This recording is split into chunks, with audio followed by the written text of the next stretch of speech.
In his essay Economimesis, Derrida is reading Kant's critique of judgment. He finds hidden connections between art, money, and power. The title Economimesis combines two Greek words. Oikos means house or household, nomos means law or management. Together, they give us economy. Mimesis means imitation or representation. Derrida puts them together to show they are not separate. Economy and imitation always work together. You cannot understand one without the other. This is Derrida's main claim. Most people think mimesis is about art copying nature. Most people think economy is about money and work. Derrida says these are the same system. The system controls how we think about value, freedom, and human nature. Derrida finds a starting point in two small moments in Kant's text. Both mention salary or payment. These moments seem unimportant, but Derrida says they are crucial. The first remark appears in section 43. Kant differentiates free art from mercenary art. Free art is liberal art. Mercenary art is work done for money. The second remark appears in section 51. Kant says fine art must be free in a double sense. It cannot be salaried work, and the mind must feel occupied without looking to any purpose or salary. Why are these remarks important? Because they appear around Kant's whole discussion of mimesis. The theory of imitation is framed by comments about payment. This is not accidental. Derrida says the frame is the content. Kant begins by distinguishing art from nature.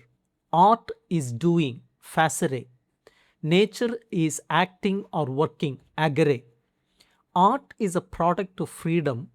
Nature follows mechanical necessity. This seems like a clear opposition. But Derrida shows that Kant immediately undermines this opposition. Analogy brings them back together. Nature dictates rules to genius. Art receives its rules from nature. So art imitates not natural objects but nature's own productive activity. This is the first key point.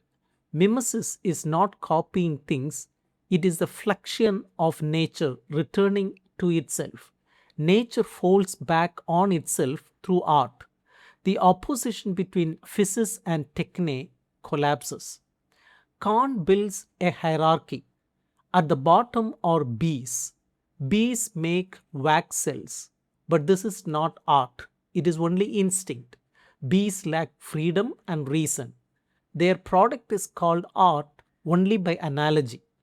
Above bees comes mercenary art or craft. This is work done for salary. The craftsman works because he must. He does not play. His work is unpleasant. Only the salary makes it attractive. Above mercenary art comes liberal or free art. This is a play. It is pleasant in itself.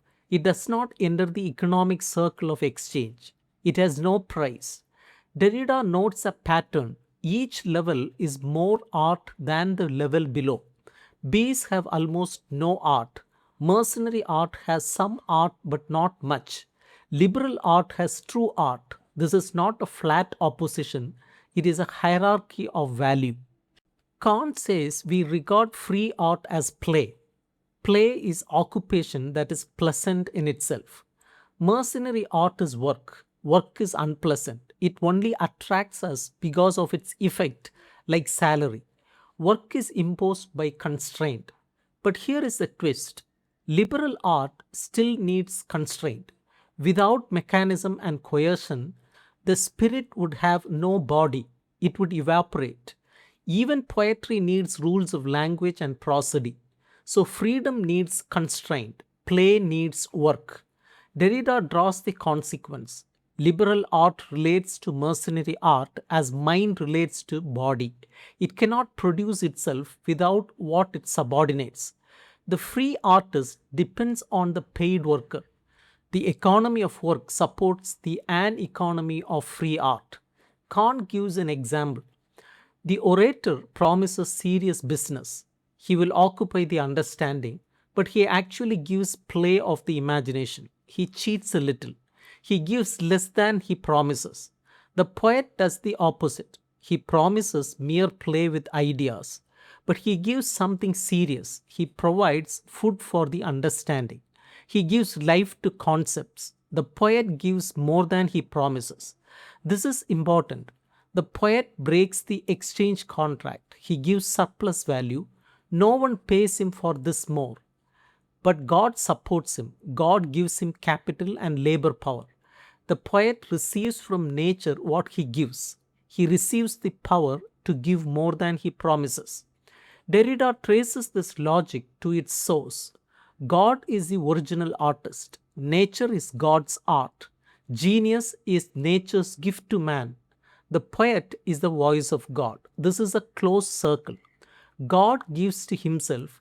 He gives himself the power to give. He plays freely with himself. The finite circle of economic exchange breaks only to enter an infinite circle with God. The poet is like the sun. Kant quotes Frederick the Great. The king's poem compares the dying king to the setting sun. The sun gives its last rays to the universe. The king gives his last benefits, giving without counting, spending without return. This is the logic of economimesis. The economic hierarchy mirrors a theological hierarchy. Free art is higher than mercenary art because it resembles divine production. The poet is higher than the craftsman because he gives like God gives. Derrida then turns to the senses. Kant classifies the fine arts according to human expression. Expression uses word, gesture, and tone. The highest art is speech art. Poetry is the highest speech art. Why is poetry highest? Because it uses the mouth and ear. Hearing yourself speak is auto affection. You do not need external objects. You produce and receive at the same time. This is pure freedom. Kant says the deaf cannot attain real concepts. They can only reach an analogon of reason. They lack the logos itself. Hearing is the least replaceable sense. It tolerates no prosthesis. It resists vicariousness. Derrida sees the violence here. The mouth becomes the center of the whole system. It is not just one organ among others. It organizes all sites. It localizes all organs. It is analogy itself, the origin and end of all relations. Kant says nature speaks to us in ciphers. Beautiful forms are a secret writing. The white lily disposes the mind to innocence. Colors suggest moral ideas. This is not objective truth, it is our interest that matters. We want nature to speak to us. We want to believe in the sincerity of this language. Even if we cannot prove it objectively, we take a moral interest in it. Derrida notes the example of the nightingale. If a man simulates the nightingale's song with a reed in his mouth, no one tolerates it once they know it is a cheat. Authenticity matters. The voice must be real. The mouth to mouth of the two songs must be genuine. Those who like the fake song have coarse and ignoble feelings. They are like people who only care about eating and drinking. They confine themselves to mere enjoyments of sense. Now, Derrida asks the critical question, why does this system exclude? What cannot be assimilated? What cannot be transformed into auto-affection? The answer is disgust. Disgust is what you cannot mourn. The work of mourning means digesting loss, turning it into interior presence. Disgust refuses this transformation. You cannot mourn disgust. You can only vomit it. Kant discusses nausea in his Anthropology. Nausea is the stimulus to rid yourself of food. You vomit it out through the gullet. This is the quickest way. It is a strong, vital sensation because internal feeling can be dangerous. But there is worse than literal disgust. Smell is taste at a distance. Smell forces others to share the pleasure whether they want to or not. Smell is less sociable than taste. Internal penetration through smell is even more intimate than through the mouth. Derrida draws the conclusion. The system determines the other as its other. The other is literally disgusting. What is absolutely excluded is not vomit itself. It is the possibility of replacing vomit with anything else. The unnameable other cannot be represented. It cannot be assimilated.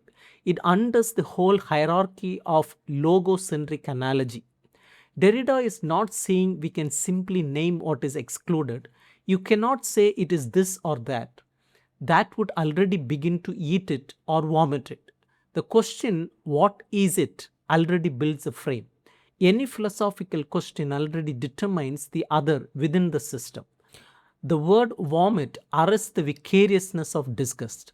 It puts the thing in the mouth. It substitutes oral for anal. It is determined by the system of the beautiful as a symbol of morality. Even in bad taste, philosophy finds an elixir. So, what do we learn from Derrida's economimesis? First, economimesis shows that economy and imitation are not separate. The way we think about art, value, and freedom all belong to one system. Second, Kant's hierarchy of arts is a political hierarchy. Free art depends on mercenary art. The liberal artist needs the paid worker. The mouth needs the body. The spirit needs constraint. Third, this hierarchy is theological. God is the original artist. Genius imitates divine production. The poet gives more than he promises because God gives him surplus value. Fourth, the mouth organizes the whole system. Hearing yourself speak is auto affection. It is a model of pure freedom. It excludes what cannot be assimilated. Fifth, disgust is the limit. Disgust cannot be mourned, it can only be vomited. The system defines its other as disgusting, but the truly other cannot be named or represented. Finally, Derrida is not offering a simple critique. He is not saying Kant is wrong. He is showing how the system works. He is showing what must exclude to function. And he is showing that this exclusion is not accidental, it is structural.